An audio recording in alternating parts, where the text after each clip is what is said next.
This is the Autocar long-term Hyundai Exter and I've been driving it for the past few months. It's been doing the daily city grind of home to work to home. And in this video, I'm going to tell you what all are the things that I've liked, some things that I haven't liked, and how is it as an everyday car.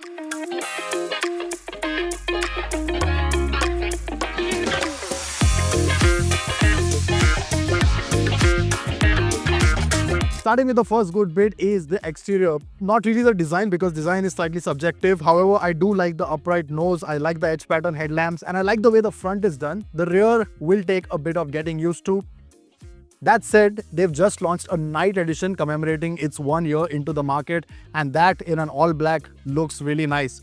That said, what I do like is the dimensions, the compactness of it. It is such an ease to park anywhere. It fits in all the gaps. You can take these small bylanes very easily, and that is the best part. However, you can do that without compromising much on space because it still gets a 2450mm wheelbase and the big one, a 185mm ground clearance. That helps it crawl over some of Mumbai's absolutely battered roads, and that is a very good bit.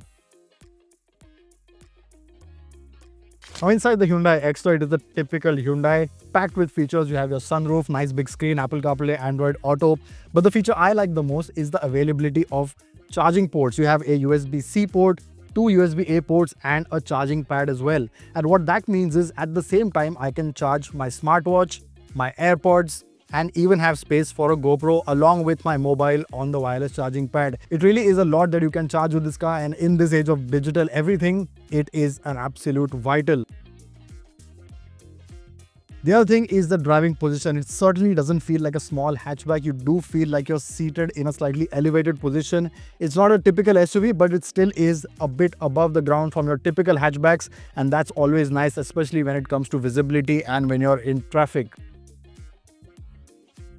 Now, the one bad bit I really didn't like on the Hyundai Exter is the quality of the speakers. It really doesn't feel like a nice system, especially when you're doing long hours of driving in traffic. You need a good sound system to keep you sane, but this one just misses the mark. The bass is cracked, the mids are not that great, and it overall is a pretty mediocre experience. So the first thing owners are likely to do is swap these out, swap the speakers out for a better setup. And the other thing is the missing center armrest. I know it's not an automatic, but it still would have made sense and added a lot more comfort if it had one. Now, the other good bit I really liked on the Exter is a cool glove box. Now it's the monsoon, so it's not an issue, but in the summers, this thing comes very much in handy. The Exter gets quite a few features, but one that's very useful is the factory-fitted dashcam. All you need to do is slot in a memory card and it will be a big safety addition. Now, the bad bit at the rear is that you can only fit 2 passengers. It is a snug fit for 3 abreast, and once you're back here, you only have AC vents. While you have a lot of ports in the front, at the rear you only get a 12-volt charging socket, and that is a bit of a miss. People in the back do need some place to charge their phone as well. Sadly, the Exter does not get that.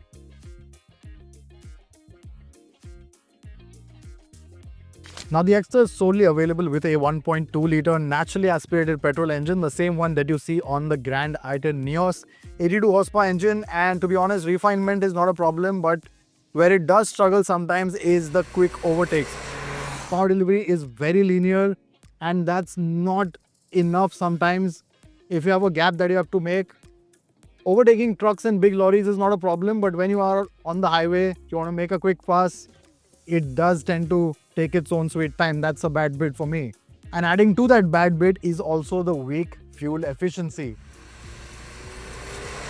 Despite being a small city car, the Exter's fuel economy struggled to go past 9 kpl on an average. On the good days, the best I could manage was 9.4, and on a busy week, it went as low as 8.8 kpl. That said, as a daily driver, it did a lot of things right. It was easy to drive and park, had a lot of features that even some high-end cars miss out on, and was fuss-free with no niggles. Time now to find the worthy replacement, and preferably an automatic.